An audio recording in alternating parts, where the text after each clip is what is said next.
Así que eso. Pues vamos a ver al Tito Ruri, ¿no? Vamos a ver al Tito Ruri. Cierro Mostahanta. Vamos a estar aquí para que no esté el sonido. Y bueno, va a ser en inglés, así que pido perdón a la gente que no controla inglés. Sé que Sergio no tiene ningún problema con el respecto. Pero vamos a darle caña, a ver qué se cuenta este. Con el Shields of Iron Breakers. Pondré también subtítulos, aunque sea. Los puedo poner... Porque esto es una cosa... No son los ideales, ¿vale? Pero es que se pueden poner subtítulos de idiomas traducir automáticamente a español.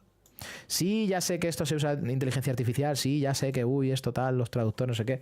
Me parece súper cómodo y una de las cosas que es fascinante que se pueda hacer esto. Cualquier persona que no tenga ni idea de otro idioma lo pueda poner, así que yo lo recomiendo. Espera, que si no escucho el... Shields up, Ironbreakers, and welcome to my Monster Hunter Wilds review. Over the last couple of days I've been playing the game and I've put around 55 hours into it. During that time... Son 55, o sea que le ha echado un vicio. Creo que hay otra review que ha colgado Sergio, que me ha colgado en el WhatsApp, ya son de 70 horas. Con 55 horas en Monster Hunter ya probablemente ya el señor está en endgame y sin ningún problema. I did deviate from the main path from time to time in order to make my set and to explore certain portions of the game. But the reason why I went for a critical path playthrough is because I wanted to save some things to discover on stream with you guys, because that's just where I'm going to be having the most fun with the game, because I always looked at my review save as kind of like a temporary thing, because I want to be experiencing everything. ¿Qué tal se oye, por cierto, de nivel de audio y tal? Porque es contenido... ¿Se oye bien el nivel de audio? Un poco más alto. Alright. Esto es lo que quería, siempre se me lo voy a preguntar. En este caso... I'm going to be taking my time to smell the roses and do all of that.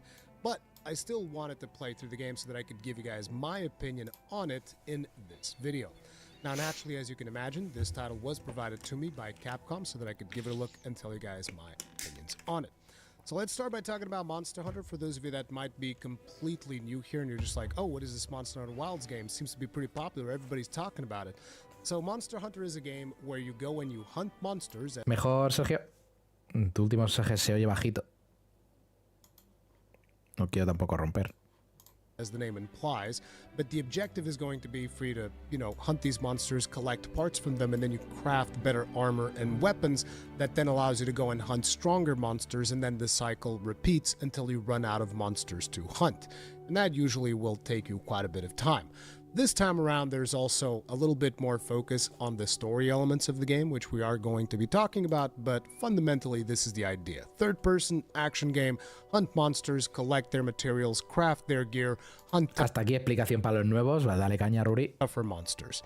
And this is the 6th generation title when it comes to the Monster Hunter franchise. Now, whenever there's a generational leap, it's kind of a big deal because there are going to be things that are going to be different from previous versions of Monster Hunter.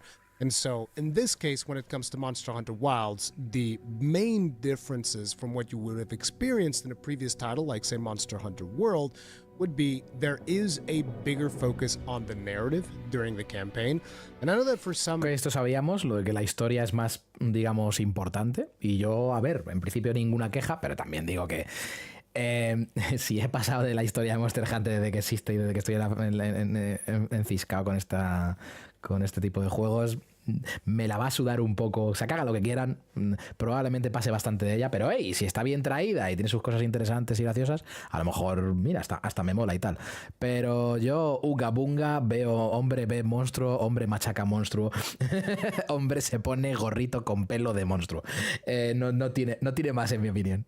Veterans of the series, you might be thinking like, oh, I don't know how I feel about that because, I like the whole thing about hunting, right?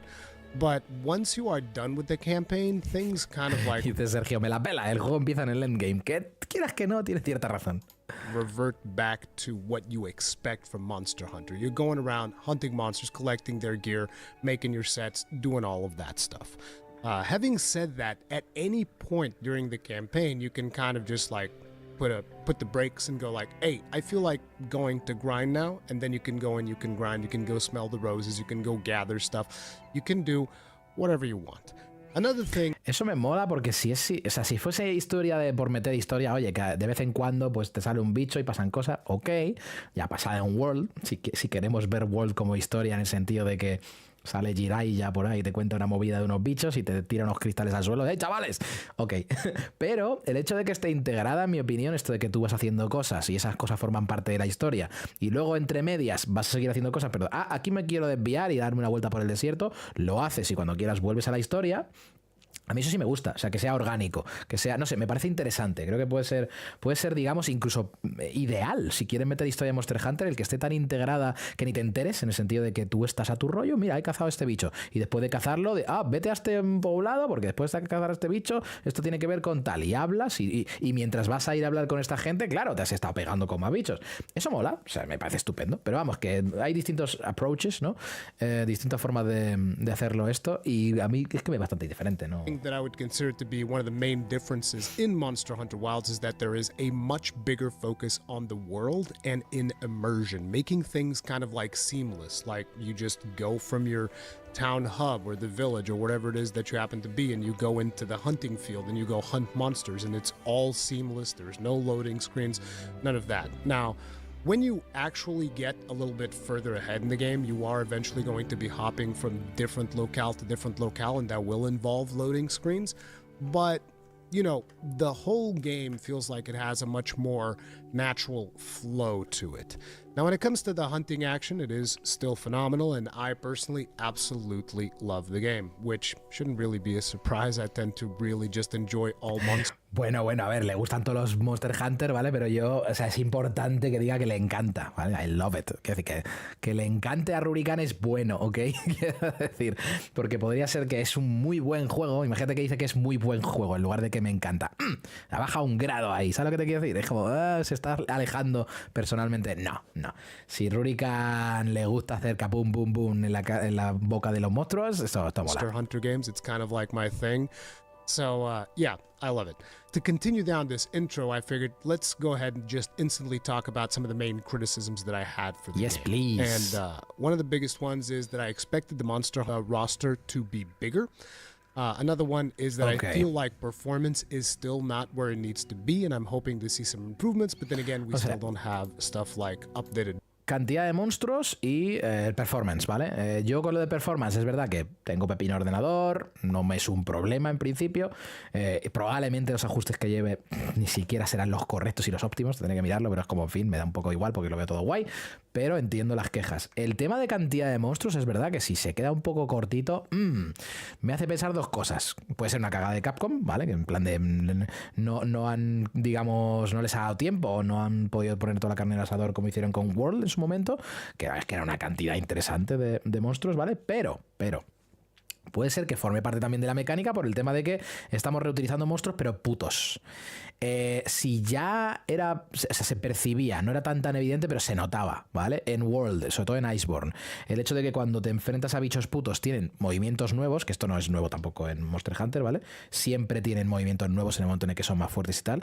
Imaginaros si se han vuelto locos y aunque sea el mismo bicho, versión distinta a lo que sea, pero mismo bicho, ¿qué pasa si se vuelven muy, muy locos y meten muchos más movimientos, que es más esfuerzo en el monstruo en lugar de hacer un monstruo nuevo? Que esta es la movida. No sé cómo sentirme al respecto, porque claro, yo habrá que ver cuánto es eso de la cantidad de monstruos, ¿vale?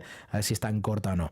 Pero yo podría entenderlo. Y de hecho es una de las cosas que este juego, al ser de esta nueva generación de PC y Play 5, Xbox, tal, Xbox Series X y todo este rollo, al ser nueva generación, es que se pueden hacer tantas virguerías y tantas cosas que no se podían en World y en Iceborne, que es como, a lo mejor quieren hacer ese rollo, ¿no? No lo sé, ¿cómo lo ves tú, Sergio? De que tiene más que el inicial de World. Si tiene más que el inicial de World, no es bajo. Pasa que en ese caso a lo mejor es que el Ruri está un poco llorando por llorar. Drivers for some of the GPUs and all of that stuff, because as I'm recording this video, we're still in the review period, so those have not come out. I'm hoping that some more optimism. Por cierto, esto lo voy diciendo ya. Hola, un saludo, locomotora. Seguimos hablando de Monster Hunter. Estamos viendo el vídeo de Rurikhan criticando y analizando el juego. Vuelves por aquí. Un saludo. Gracias por pasarte. Una cosa que siempre se me ocurre cuando hablamos de lo de los monstruos y tal, será una cosa mía, ¿vale? Pero es que tengo la sensación de que se van a volver más locos con el tema de añadir contenido comparado con Iceborne y con... O sea, como que me da la sensación de que... No sé por qué, porque tampoco está basada en nada. Es tradicional, es tradición en Monster Hunter, tienes el juego base, te van metiendo cosas, nuevos monstruos, nuevos eventos, lo que tú quieras, al cabo de un tiempo, ¿no? Y estás ahí como un año, no sé si era año y medio o así, y luego ya se preparan para el DLC y para la versión, pues eso, el DLC, la expansión. Pero mi sensación es como que a lo mejor quieren que este juego de verdad se vuelvan muy, muy, muy, muy locos y metan de todo, en plan de no parar cada mes, cada 2 meses durante más de 3 años, 4 años, no sé si sabéis lo que os lo digo, como si fuese un juego de estos de, ¿cómo es? Por servicio esto, ¿no? En plan, pagar por servicio, no sé cómo le llaman, pero sin esa mierda, evidentemente. Juego como servicio, ¿no? Era como le llaman. A lo mejor dedicarse a... No, es que queréis monstruos, no os preocupéis, si tenemos monstruos infinitos hasta que vomitéis, ¿no? En plan de... No sé, sería interesante que aguantase el paso del tiempo este juego a base de que sean los monstruos los que generan ese, ¿no? Pero no lo sé. Will happen before the actual release, but this is what I have to work with right now. The other thing is I still wanted more challenge, but then again, at the end of the day, being a veteran, I'm always going to want more challenge. Mm-hmm. But I will say I did get one of my wishes, which, if you guys remember, I said multiple times, man, I wish I would cart in low rank. And I did. So that made me pretty happy. So now let's talk about things. Ojo, que Ruri palmó, bueno, una vez probablemente, en low rank, que ya es algo, ¿eh? O sea, que eso que me ha contado Sergio de que los monstruos del rango bajo, los últimos monstruos del rango bajo son putos, eso es interesante. A little bit more detail. Usually I like to start by talking about visuals. In my opinion, I think that the visuals of the game are very good, assuming that you have a good enough rig to run them. The version of the game that I've played is the PC version, so I'm going to be getting into specifics about my hardware and all of that stuff. But I know there's going to be people here that are from the PlayStation 5 side of things. Y te voy a hablar de visuals y pone estas imágenes, es como Ruri es un hombre de conocimiento. I did do a preview event where I played on a PlayStation 5 in performance mode. If you guys check out my preview. Buenas gráficas. Yeah. There's like gameplay for 3 of the monster hunts that'll give you an idea of what to expect for performance for the PlayStation 5. I'm assuming that, considering that the version that I played there was a version for the preview event, things... O sea, estamos de acuerdo de que cuando nos enfrentemos a las arañitas, las que están en el suelo van a dar por culo que no os imagináis. O sea, no quiero ni imaginarlo. Madre mía. Can only get better from there. That would be my expectation, but like I said, I haven't played the PlayStation version of the game. I haven't played the Xbox version. I've just played the PC version.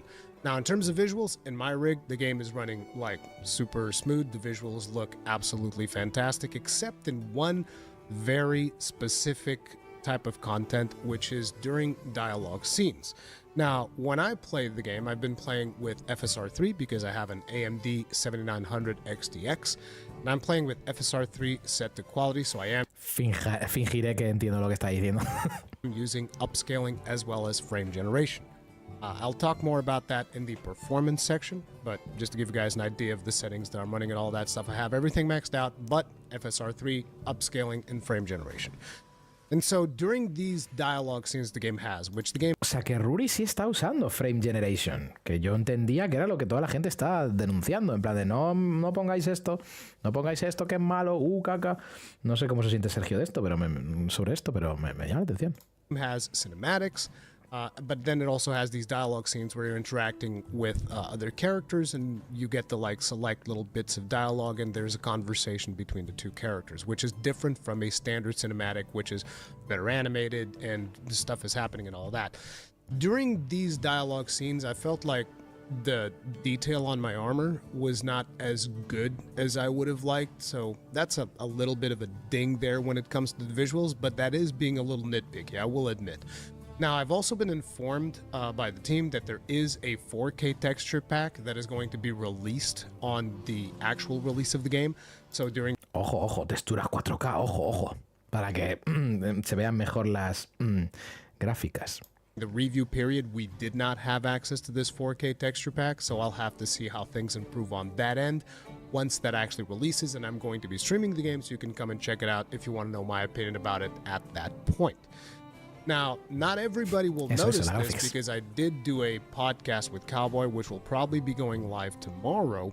He didn't notice it as much as I did, but that could be due to the fact that he is running the game on an NVIDIA GPU and DLSS is Ja, estoy cubierto, estoy cubierto. Yo tengo Nvidia DLSS a tope ahí. superior to FSR3, as I'm sure most people will be aware. So therefore, he was playing in DLSS quality, I think.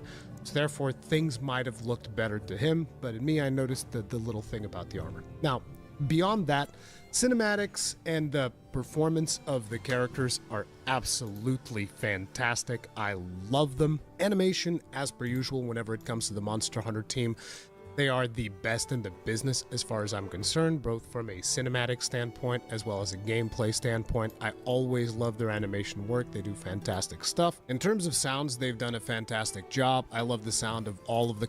Perdón por pararlo tanto, pero es que tengo que decir que la música de este juego y en general de Monster Hunter es que es una maldita pasada. O sea, de mis cosas favoritas, de hecho, es la maldita música. Es increíble que se superen con cada juego. O sea, si ya o sea, en Rise yo lo flipaba, pero es que en este de verdad, o sea, es increíble. Combat impacts, I mostly use the gun lance, as you can imagine, and I love the sound of the big explosions. Y las armas, esa es otra, porque las armas es verdad que vale, suenan y tal, lo que tú quieras en Wall, Iceborne y tal, pero cuando probé la demo es como...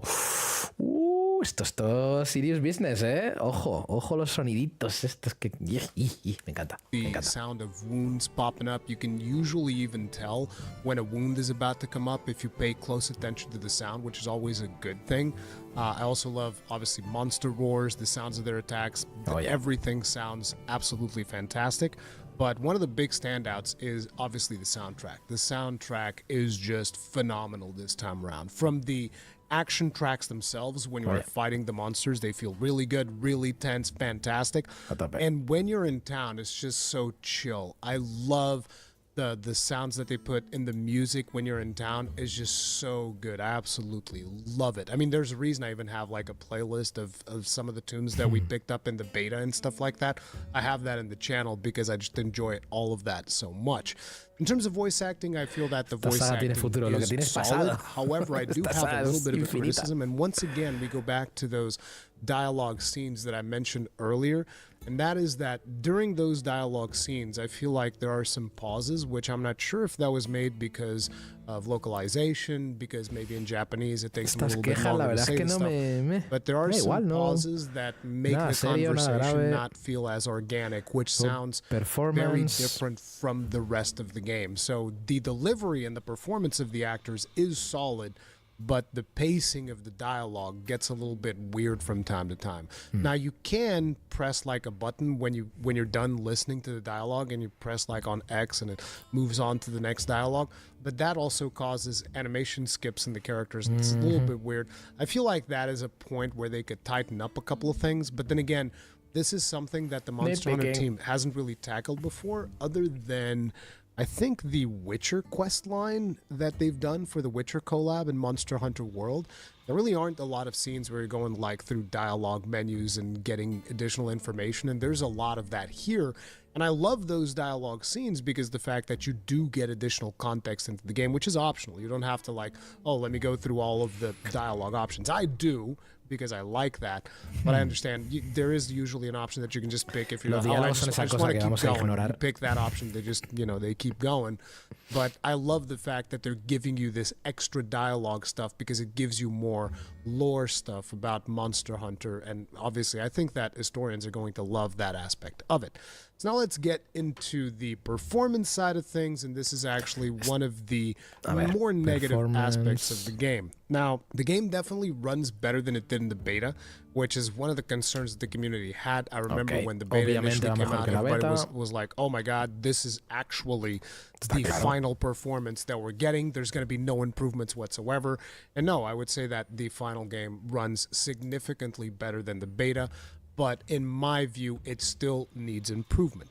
Now, there's a limited pool of hardware that I can pull from, and one of the the rigs that I wanted to run was my Rathalos rig, which runs like a 2060. It's a super low-end rig, my super old rig. But if you guys remember, I recently replaced that with another computer, and turns out I did it just in time because I've been trying to boot that rig for the last 4 days without success. It's not like I'm sitting there trying to figure it out. I know what the problem is. It's got like a problem in the motherboard and whatnot. And anyway, I don't want to get into that. Let's just say I wasn't able to test on the 2060 like I wanted to. Now, on the 7900 XTX, the game runs silky smooth, no issues. Like I said, I am using upscaling and frame generation, which is not something that I'm happy about. So, like I said, in my opinion, performance still not there. I would like to see further performance improvements. El diseño de los having said that, Damn. FSR3 set to quality, frame generation, silky smooth, 4K, 7900 XTX. Now, on the 6900 XT, which is another GPU that I have access to, I was also able to run the game in both these cases, I'm running above 100 FPS in most situations. And on the 6900 XT, I was running FSR3, but rather than running it on quality, I was running it on balanced, and I lowered the shadows a little bit, lowered a couple of settings, tweaked instead of having everything maxed out. And I was also getting really good performance, which was surprising because usually Team Red are the ones that are getting shafted in terms of, issues and performance problems and all of that stuff. But on my end, things have been fairly smooth, which is interesting because in the discussion that I had with Cowboy, he was telling me like he experienced some crashes related to frame gen and like some crazy mesh bleeding or whatever, where the monster mesh just stretches out all over the place. I was like, no crashes on my 55 hours, no crazy bugs, nothing like that happened to me. So I was like, I'm looking good. So I also tested this on my other computer, which is running an Intel Arc B580. Jugando desde el día 1. Yeah, that's rough. I was getting, I think, like 40 FPS or something like that, and usually going down into like 35. Medium. Trying to run, I think I was trying to run 1080p at high-ish settings, but it didn't seem like there was a massive change as I was fiddling with the settings. So I think that in that case, in that specific GPU, that is just something that either Intel needs to come out with some better drivers, or I don't know, more optimization needs to be done specifically. Okay. Let's talk a little bit about the story. I'm not going to get into any spoilers on this review whatsoever. And by the way, there's also quite a few embargo guidelines. So if you feel like, Rurikhan didn't talk about this specific thing, did he forget? Is he getting old? No, the embargo is just very, very restrictive, which is weird to me because it's like, I think the game is phenomenal, so I don't think you needed as much of a restricted embargo, but I think they're doing it to specifically prevent people from spoiling the story, because that's something that tends to happen with a lot of outlets that are a little bit less careful about the footage that they show and stuff like that. But you guys know, right? So anyways, what can I tell you about the story? I'll tell you that it was a bold direction that they've taken with the story. Something that starts with a simple, hey, let's go explore the Forbidden Lands, actually takes quite a few unexpected twists and turns. Okay. And the thing about this is I don't think that the story is going to land with everyone. I've been thinking about it quite a bit after I finished it, and I think I've come to the conclusion that I kind of like it. I kind of like that they did this. Sergio ya sabe la historia porque se habrá visto todos los spoilers de la Tierra. The historians todo lo que se ha filtrado y todo lo que dig into the lore of Monster Hunter and all of that stuff. They're going to be scratching their heads for a while after they experience this story. That's my prediction, because I don't really cover the lore side of Monster Hunter nearly as much as other people in the community.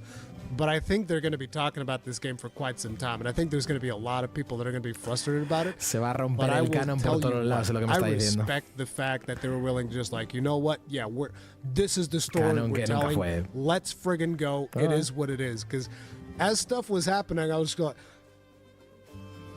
really? This is what? Okay. Okay, let's go. I was very surprised with the direction that it takes.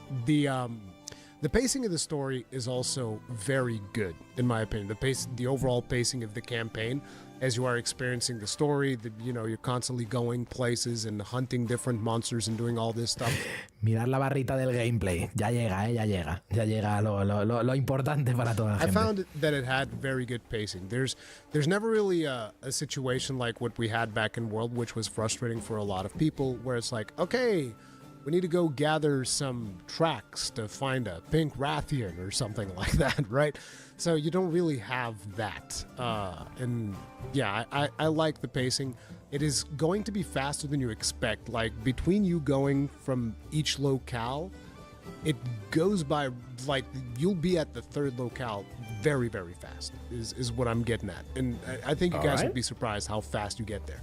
That's not to say that there's not a lot of content. There is tons of stuff to do. And like I said, I skipped a bunch of optional quests that they showed and all of that stuff because I was trying to do more critical path. But yeah, there's tons of content to do, tons of stuff to engage in, particularly if you also enjoy like ecology and fishing and all that stuff. There's quests for doing all of those things. Misiones para pescar. So yeah. Basically, the one thing that I would say is very few people come to Monster Hunter for the story, but I think that those who do enjoy the story, this is going to be one of those that you're either going to love it or you're going to hate it. I don't know if there's going to be like a middle ground. El juego que dividió la comunidad. You're not here for the story, so let's talk about what you are here for, which is the gameplay. Dale. So the first thing that I have to say is that the structure of the game feels very different from previous Monster Hunter games, because and this is the biggest change that we have in Monster Hunter Wilds. Both the story quests and the hunts, they kind of like float together in a very organic way. If you think about Monster Hunter games, the gameplay loop has always kind of been, you prepare, you eat, you hunt, and then you repeat. And somewhere in the middle of there, you're also going to be crafting your sets and doing all of that stuff. But that's kind of like the gameplay loop, right? You do your preparation in town, you get like your consumables in order.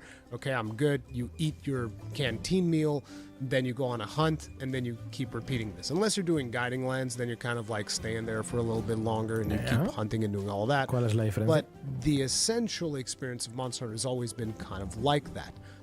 Now, it's very different. You're just flowing through the story, and you're just like going from cinematic to hunt to NPC interaction to maybe dialogue interaction to another hunt to another cinematic, and everything just kind of flows like a more traditional action adventure game, I would say.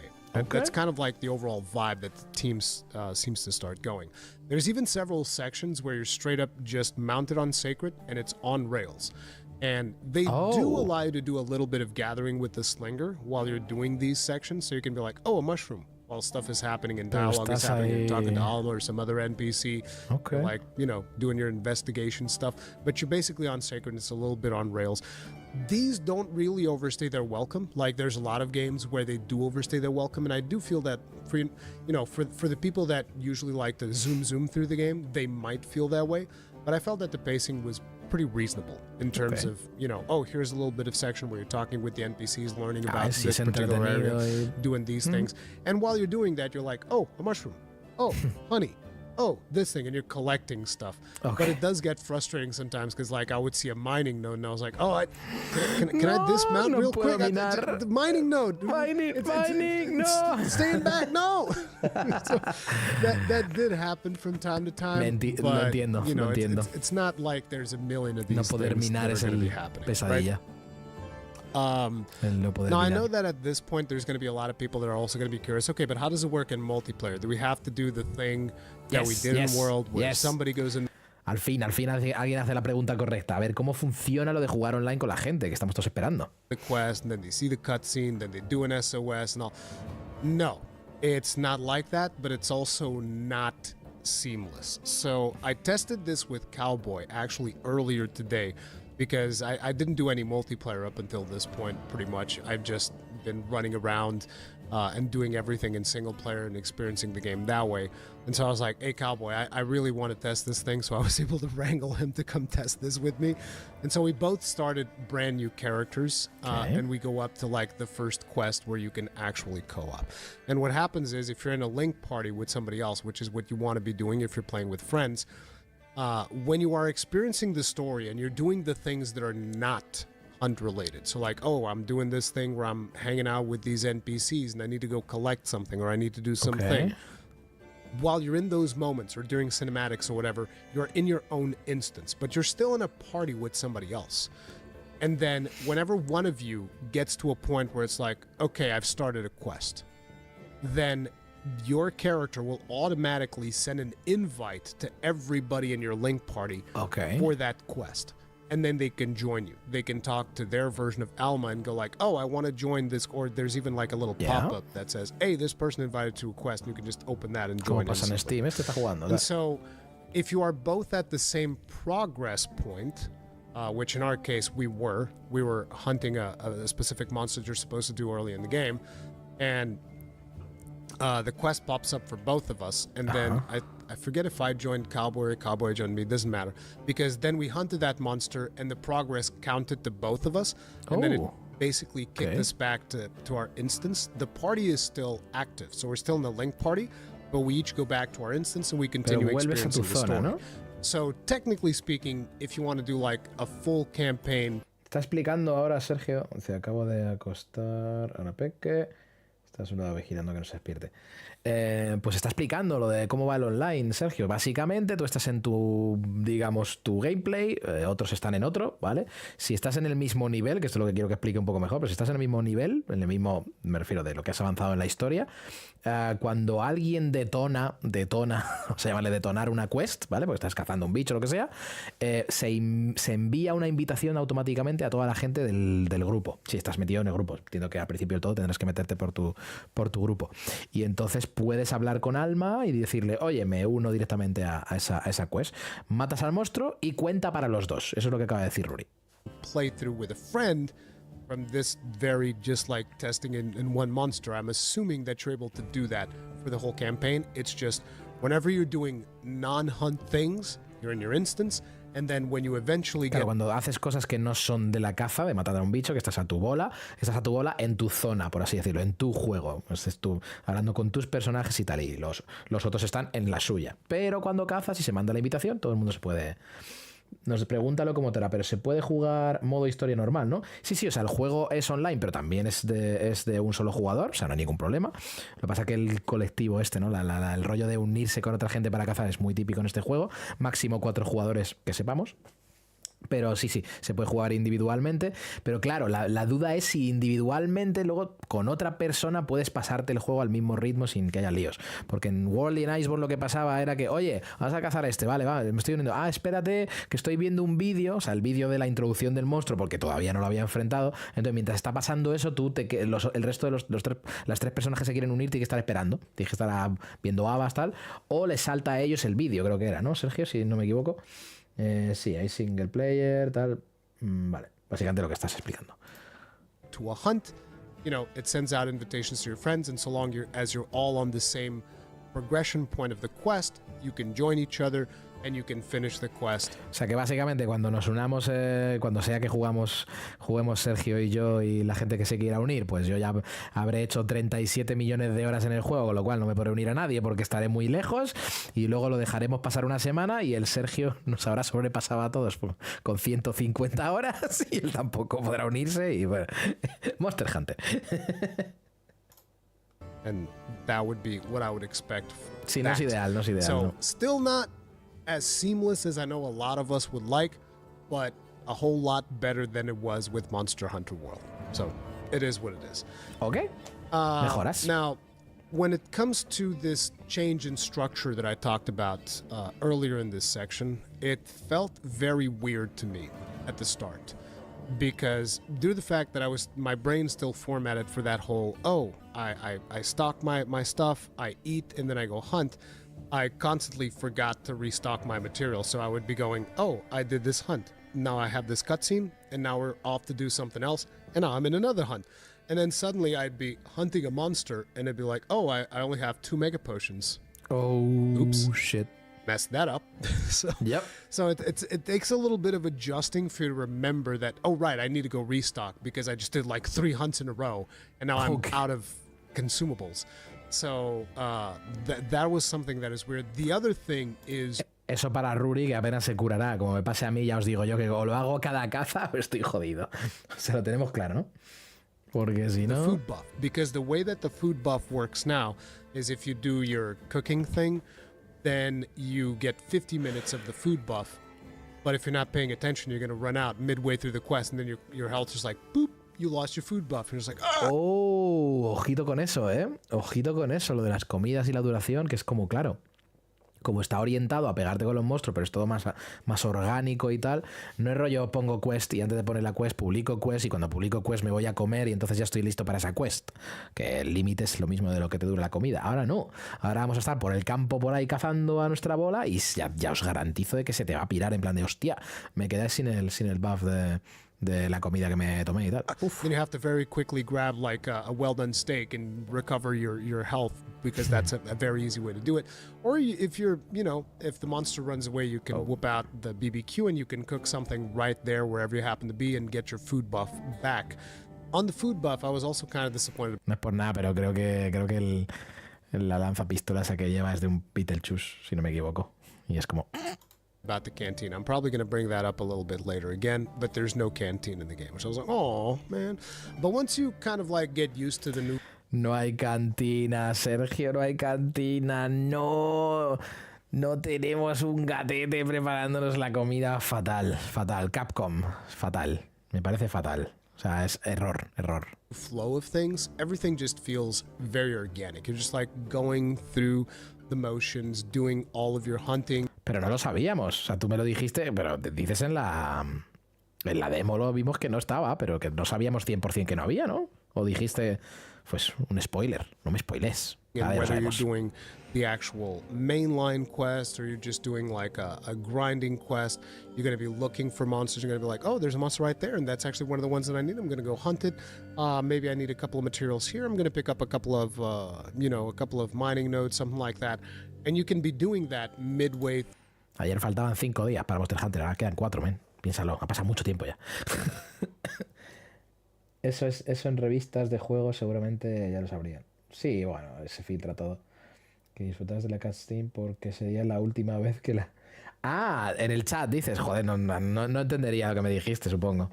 Oh, no, yo quiero mis gatetes preparándome la comida. No, pero es verdad que, una vez más, este juego entiendo que es un road trip. O sea, tú te vas con tus colegas, tal, y entiendo que va... Bueno, por lo que ha dicho, no vais juntos en las escenas, no, vais juntos solo cuando cazáis, luego ya cada uno a su casa. Es un poco distinto, ¿no? Que bueno, no es distinto porque es como lo de Wall, pero es como estaba pensando que es más rollo road trip, pero bueno, más en plan de que todos juntitos amiguis por el campo y entonces pones ahí la tienda de campaña y tal. Pero entiendo que habrá alguna manera de poner la tienda y estar los 4 ahí haciendo algo, ¿no? Porque eso lo he visto yo. Entiendo que eso será el hub. Or you can actively just go like, okay, that's enough of the campaign for now. I want to take a break here and I want to go hunt, or I want to go and I want to go gather. Do all of that stuff. Tu gato esclavo tendría de cocinar, por eso te llaman Master. No. Because you can stop the campaign anytime that you want. However, do keep one thing in mind. Whenever you embark on the main quest, be prepared to hunt, which is something that I often would forget. I'd be like, oh, yeah, right, I got to go talk to Alma for the next step in the main quest. And I wouldn't even prepare. I'd just go talk to her. And so it's like, oh, now I'm fighting this monster with 3 mega potions. Oops. This happened very, very often. So there is a bit of an adaptation period to the new flow of the gameplay. Or maybe you guys will do just fine and not make the mistakes that I've made. But nah, yo lo solucionaré fácil. Me muero y ya está. Esta es la solución rápida y sencilla. I'm just saying, my experience, I made a lot of mistakes. Now, when it comes to the actual hunting action, whenever you are fighting monsters and doing your thing, absolutely peak. Feels absolutely phenomenal. I love it. It's one of those things where I'm obviously still in the honeymoon phase, and let's go. It might change over time, but right now it's my favorite Monster Hunter experience, period. Like, I've done so many cool things, like I'd be fighting some flying wyvern or whatever. It comes in, swoops at me. I'll do like a perfect block, do a counter slam as it's flying by, and then sometimes I'll be able to weave in like a stake as it's flying by, and then it flies by me and I just like turn around, wyvern fire, bam, shoot it down from the sky. It's just, oh my God. I was losing my mind on so many of these hunts. I absolutely love it. By the way, during these 55 hours, so far, I have only played the Gunlands. And a lot of people are going to be like, Rurikhan, you can equip 2 weapons. Why are you only playing the Gunlands? Because el random de tu equipo se muere y se le echa del grupo con un mensaje previo que diga, idiot. Wow. Oh, the memories, man. Playing the Oh, gun lance is almost like playing 3 weapons, okay? I know that it's the same moveset, but shelling styles make different things. And I'm still learning yeah. all the 3 different shelling styles. Let me have fun with my weapon, okay? And tell you what, when I start my live streams, guess what weapon I'm going to be using again? The gun lance. I love the gun lance implementation on this so much, bro. It's insane. I'm brutally addicted to it. Absolutely. I love the impact. Like, we had some hit stops complaints during the beta. You're not getting those here. There is no, it's so good. The impact feels fantastic. Overall, the combat is just absolute peak. The clashes, the combos that you get to do with your, I mean, at least for my weapon, like I said, I've only played Gunlance. I've spoken to Cowboy about the other weapons. He's been having a blast. He's been playing every weapon under the sun. But yeah, the combos feel good. yo he de decir que con la Charge Blade, ciertas cosas que pasan también en World, como lo de tirarte por el terraplén y tal, es que son muy satisfactorias en este puto juego. Y el rollo este que han añadido nuevos movimientos y tal, incluso la forma de cargar el escudo es como wow. Serious business. La verdad que sí. Clashes feel phenomenal. The whole thing where the monster comes at you and I hold up my shield and then I reload the gun lance, blast it up in his face. I didn't get to do offsets, so I'm not going to comment on offsets, but every time that I see a clip that's posted anywhere with people doing offsets, I'm like, oh, that looks so good. Phenomenal. Love it.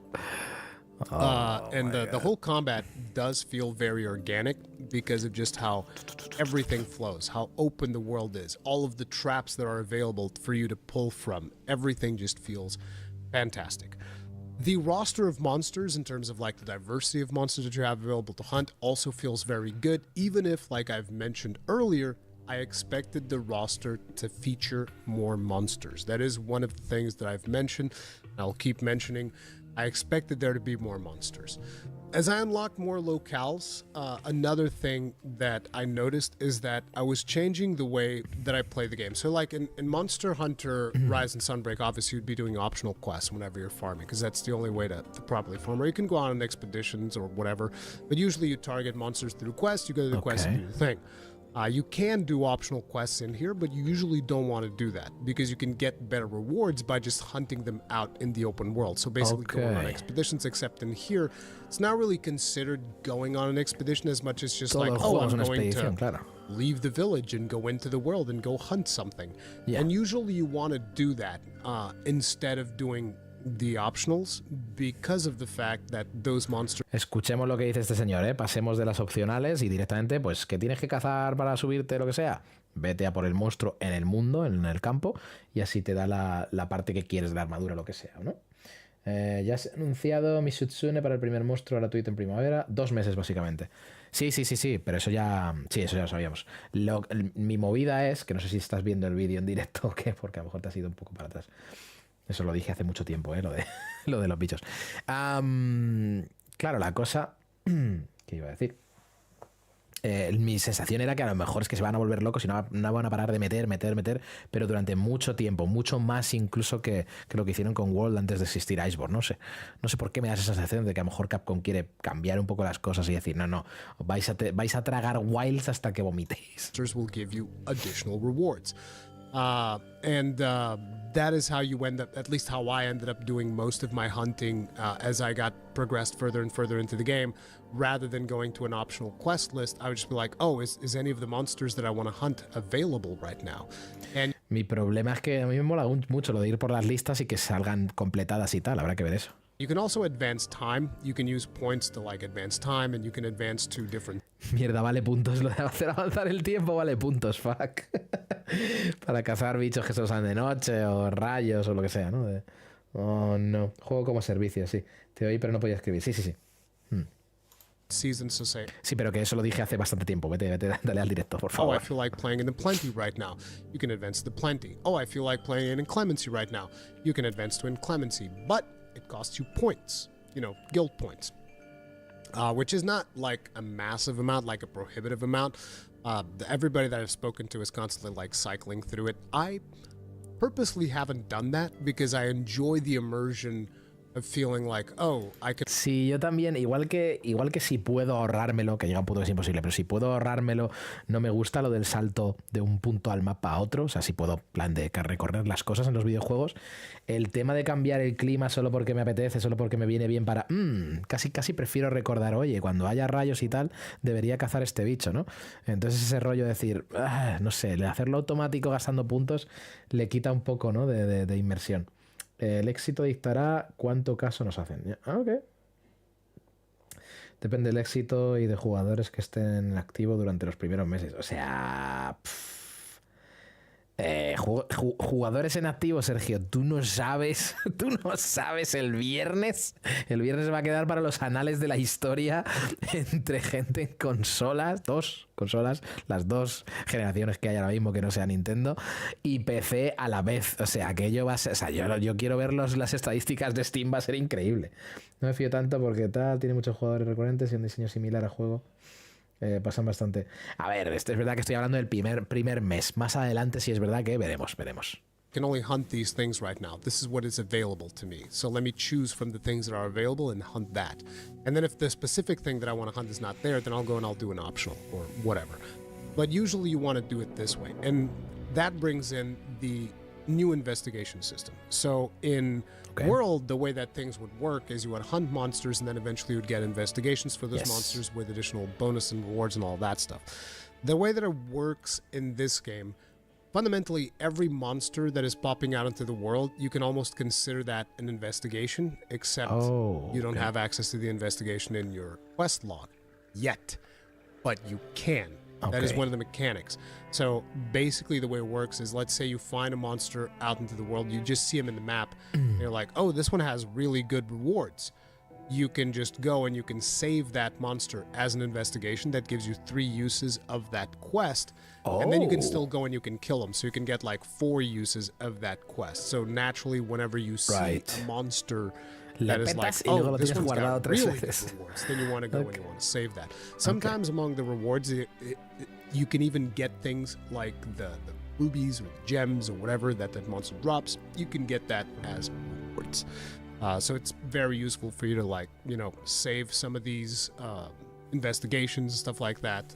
Pretty good. So let's talk about the end game. As you can imagine, low rank is going to be a fairly straightforward experience, as it is just an introduction to the game and should be viewed kind of like as a campaign tutorial. And it is a very fun campaign tutorial with... Oye, dice que sigue siendo un tutorial low rank. A ver si se refiere a historia también, porque se me hacía raro que low rank sea la historia en sí. A lot of really cool set pieces, a lot of really fun hunts.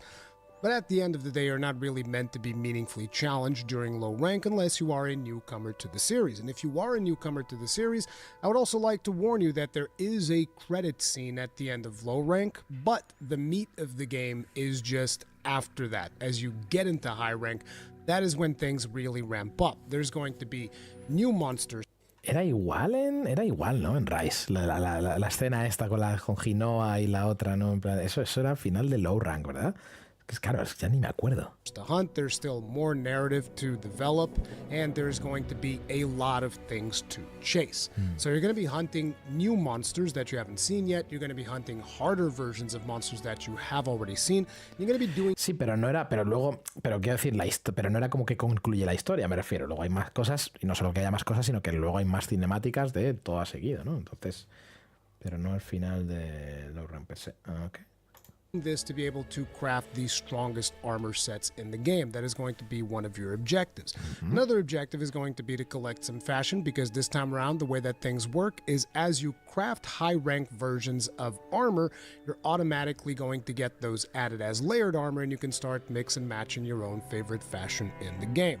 Another thing that you're going to be collecting in the end game is going to be decorations. You're not just going to be collecting them by doing quests, you're also going to be able to meld them at the melder. As Tokuda-san had already mentioned in previous interviews, you're going to be able to meld single skill decorations, so it's going to be easier for you to target some harder to get skills that maybe you never got whenever you were playing through Monster Hunter World. That is going to be something that is going to be addressed, and you're also going to be making weapons from the monsters that you... Acaba de estampar un dragón, no sabía que había estampado. Ok. ¿La mecánica de estampar está o qué? O es que le ha dado un golpe y parece que... No. ¿Sí? Okay. Killing. But naturally, that's not all when it comes to the endgame. We're also going to be getting the return of tempered monsters. Now, this is a system that was originally introduced in Monster Hunter World, and tempered monsters consist of stronger versions of existing monsters that are also going to give you more rewards for hunting them. In the case of tempered monsters in wilds, those rewards are going to be multi-skill decorations and Artian parts. So multi-skill decorations, as the name implies, are decorations that include more than one skill. If you want to get single skill decorations, you can just do regular quests, and you can also go and engage with the... Las joyas dobles, claro, con dos habilidades en la misma joya y todo se expande de una forma increíble, claro. Melding system in the game. But currently, the only way to get multi-skill decorations is to hunt tempered monsters, so naturally you want to be doing a whole lot of that. ¿Qué hacías en Rise? Le dabas pasta a un señor con un jarrón, ¿no? Y el jarrón, de vez en cuando, según haces quest, pues el jarrón te soltaba cosas. Eso era, ¿no? Beyond that, they also drop Artian parts, and these Artian parts are these crafting materials that you're going to be using. Dice Sergio, porque parece que las armaduras aquí tienen menos huecos. No solo tienen menos huecos, sino que además están limitadas de...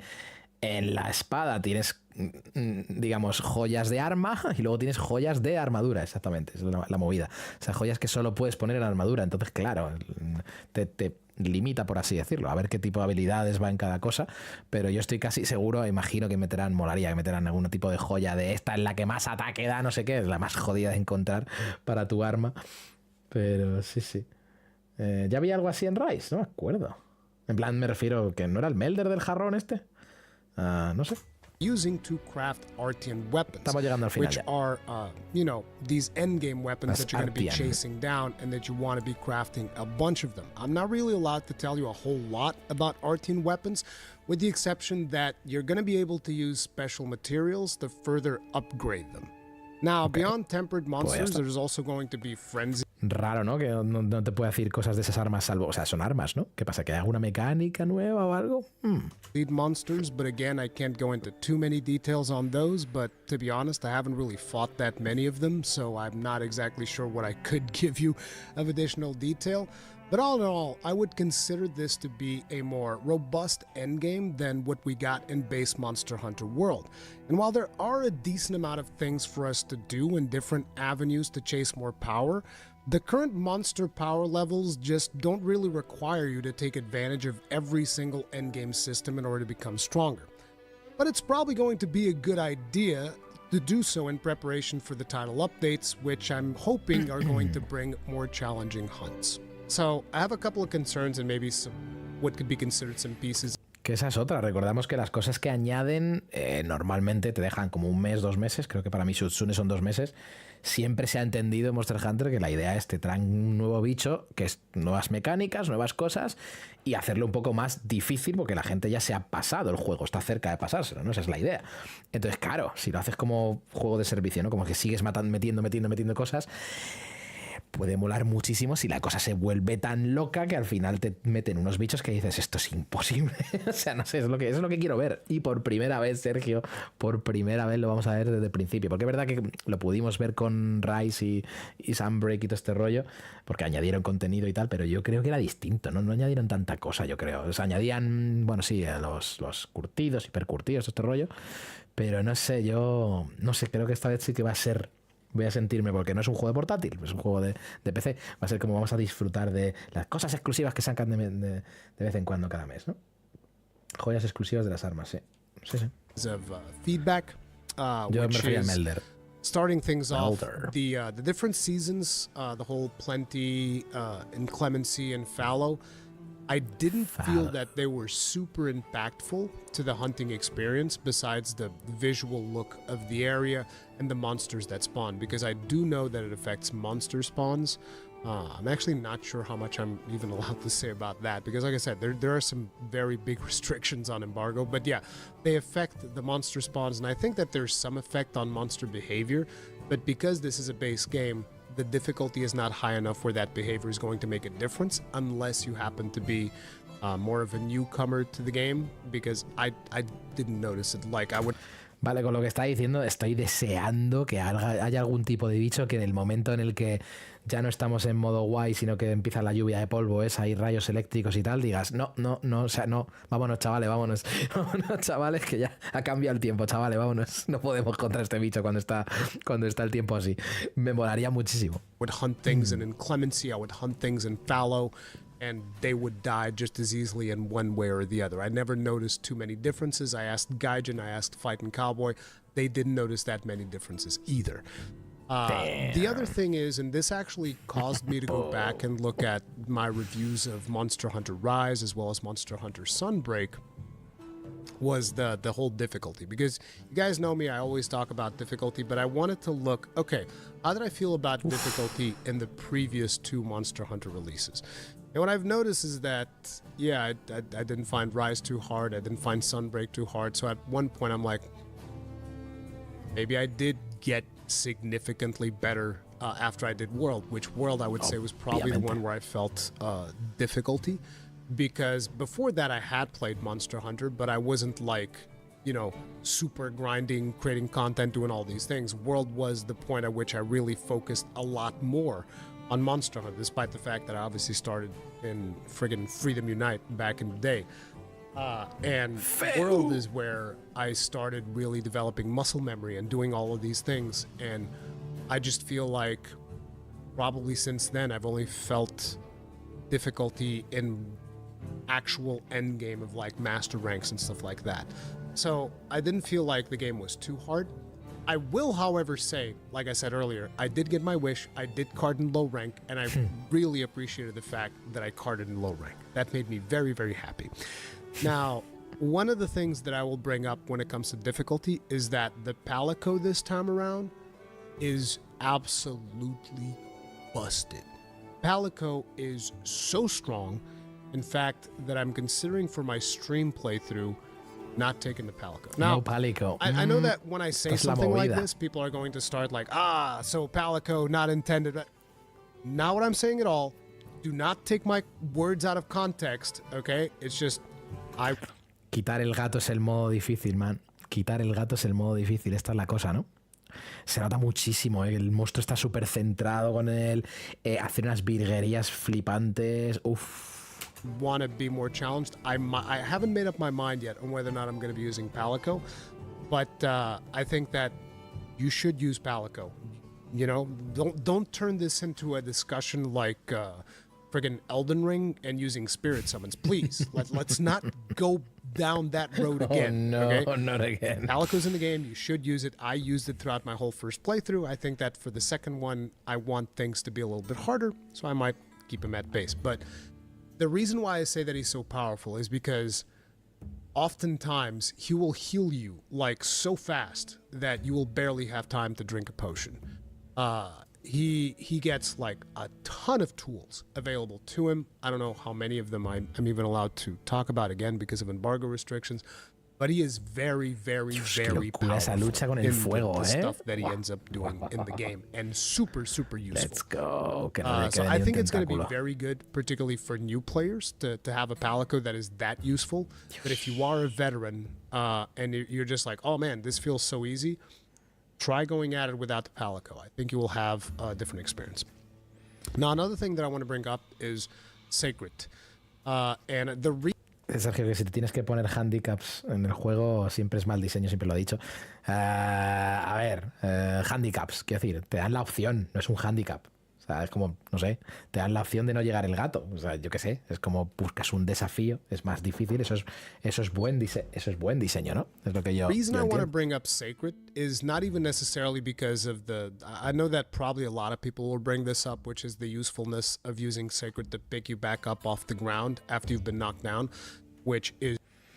A menos que el propio juego te diga usar los palicos es modo fácil, se entiende que la experiencia pretendías usar el palico. Sí. Y vamos, yo lo voy a llevar en principio. Pero claro, luego llegar al punto de, me voy a cargar a esto sin gato y sin nada. Es como, claro. Super useful and super powerful. I think I rarely use that. It was just like it didn't even cross my mind. Most of the time I'm just going off of muscle memory and I'm just like, oh, let me get back up. Let me, I wouldn't think to call Sacred. I usually call Sacred when it's to move me around.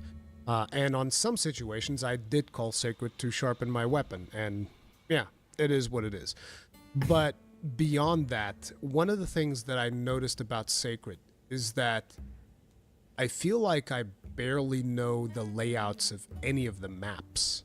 This might be a me thing, but what ends up happening is just, you know, oh, monster moved away, call Sacred. That also makes it so that I actually don't know how to navigate these maps without Sacred. It takes Sacred away from me. I don't know where to go. And that is only exacerbated due to the fact that there are some nooks and crannies that only Sacred can get through. So like those, if you're talking about the Windward Plains, like those places on those rocks up top where Sacred goes, only Sacred can go there. Like you can't reach there as a hunter. So navigating the maps requires Sacred in a lot of instances.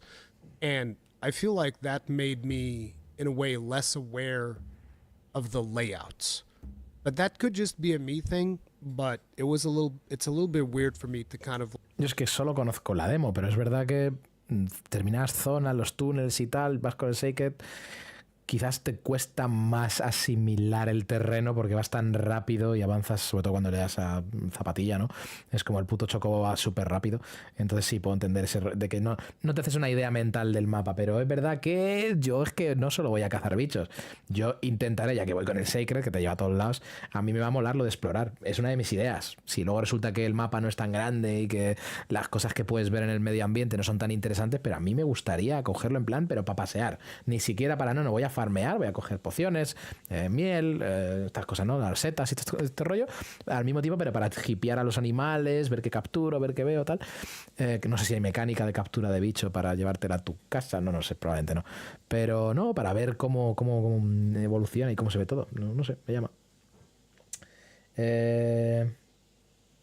Hay juegos que hacen esto, en plan decide usar esto, aquello significa notoriamente experiencia. El propio Mecho lo hace con las armaduras y la armadura chachi esta.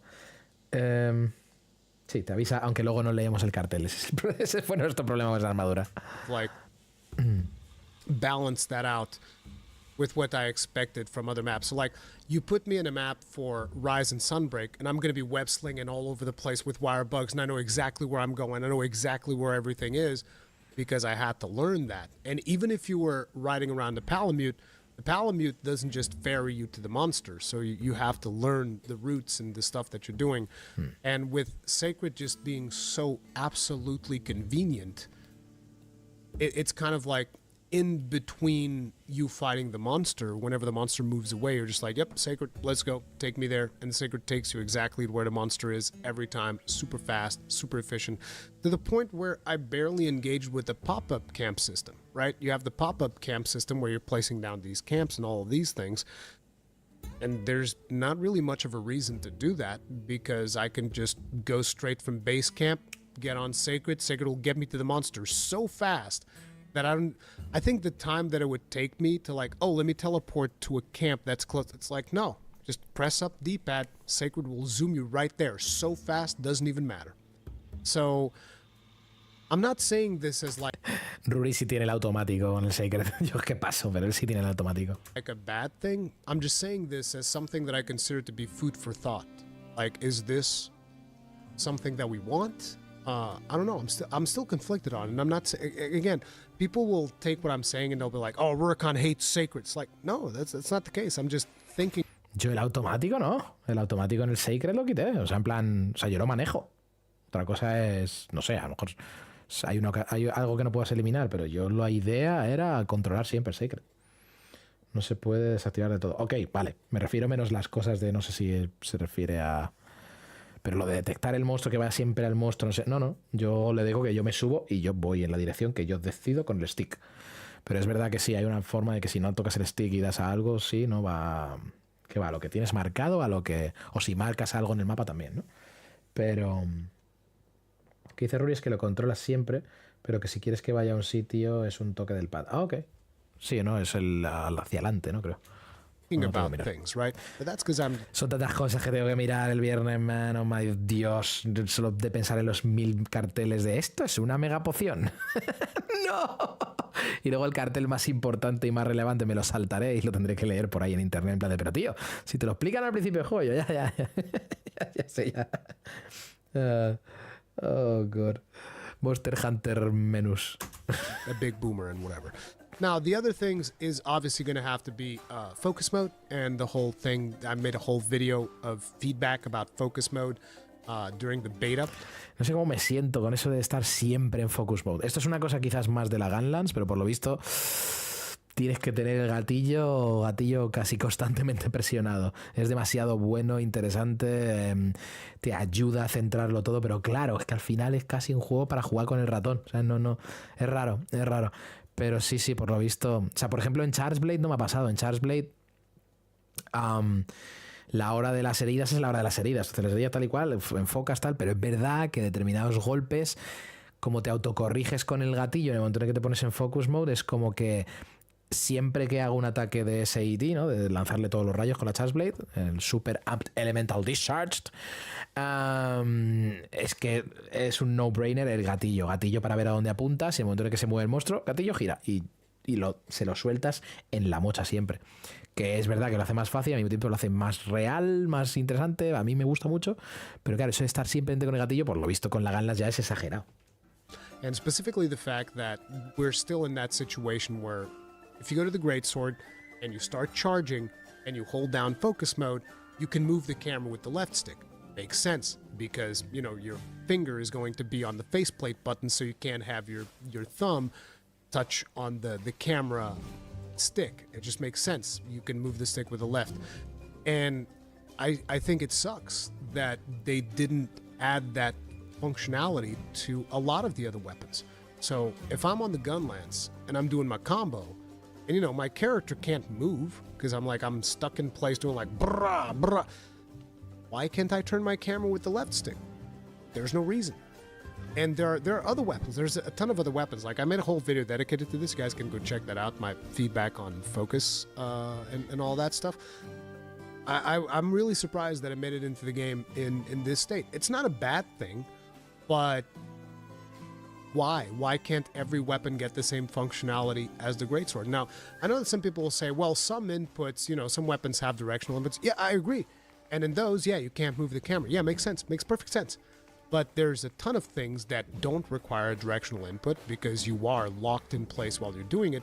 And I don't see a reason why I shouldn't be allowed to change the camera, especially because you can do it if you're playing mouse and keyboard. Hell, I can do it if I have paddles on the back of my controller. And speaking of that, obviously the other complaint is still the NSEC-Lave controls, which are still the same. They didn't change it. They said that they weren't going to change them, so I wasn't expecting it. But, you know, in the review, as a part of the review, that is something that I have to bring up. I think it sucks that people that made the NSEC-Lave, basically to really get a good experience with the weapon, the best way to do it is with paddles on the back of your controller because, you know, you're not going to be charging B and doing Y combos and at the same time turning your camera. It's not going to happen. So, you know, I know that some players do it and they do like crazy claw things. It's just like, look, not everybody wants to do crazy claw things on their controller, especially when this is clearly a problem in the control scheme. At least that's my opinion. I know that some people disagree with me. It is what it is.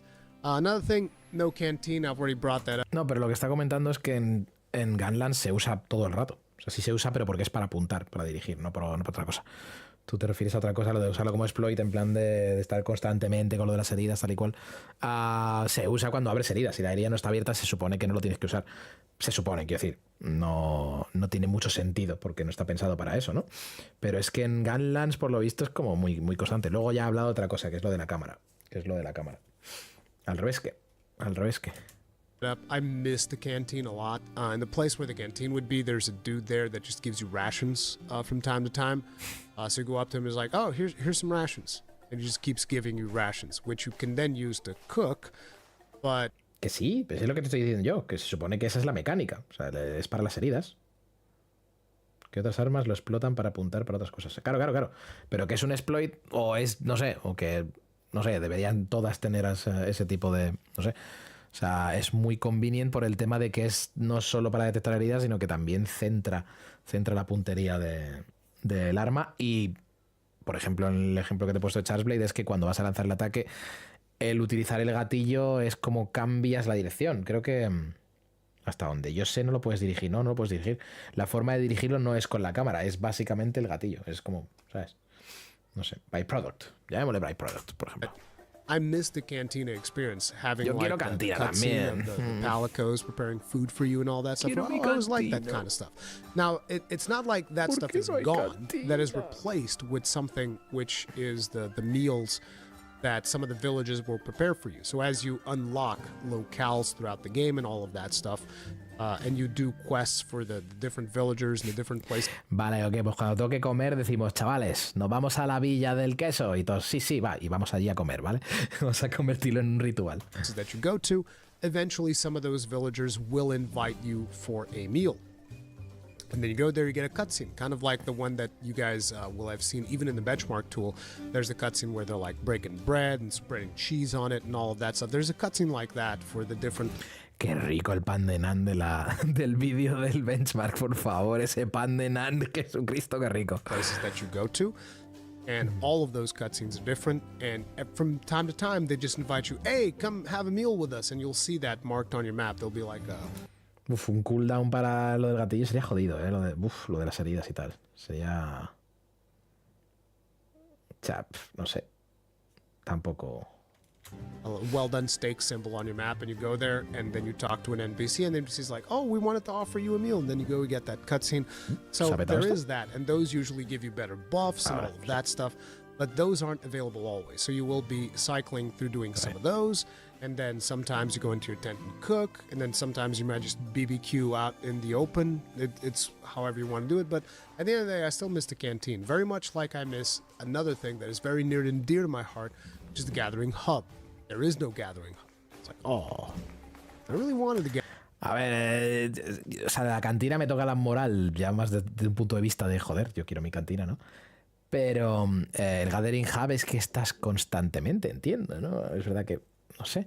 Pero a ver qué explica, sobre todo por el tema de que supuestamente yo he visto una escena en la que salen los cuatro tocando instrumentos con la tienda. A lo mejor es que como no ha usado la tienda... y no ha usado la tienda y ni ha estado en la tienda con otras personas, no sabe que ese es como una especie de Gathering Hub. Bueno, Gathering Hub en el sentido de que puedes hacer cositas de los pulsos y tal, pero tampoco... Gathering Hub. This again is one of those things that I know that not all players want that. I'm just giving guys my opinions on it. I wish there was a Gathering Hub, but there isn't one.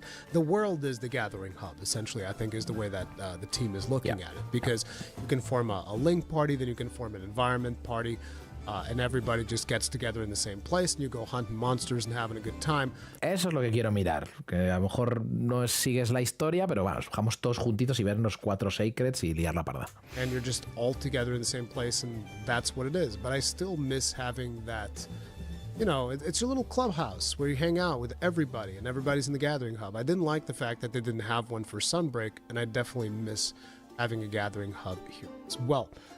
The arena experience is also different from what you expect. I'm not sure how, again, because of the embargo restrictions, I'm not sure how much I'm allowed to talk about the arena, but it's not a big deal.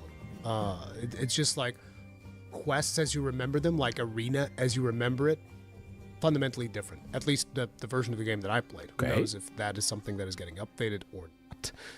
As a final conclusion, the key words that I would say for Monster Hunter Wilds are immersion and flow. It's all about immersing you into the world, experiencing the ecology. Si es verdad lo de la inmersión, Sergio levanta la mano y está contento. If that's something that you're into, hunting monsters in their natural habitat and just flowing through quests with as little attrition as possible without having to worry about, oh, I gotta go... Yo quiero que cuando se me pase un poquito un día la sed de sangre, digo, pues hoy me voy a dar una vuelta por el bosque o me voy a dar una vuelta por el desierto, voy a ver qué demonios hacen los pájaros subidos a los árboles, tal y cual, y ya está.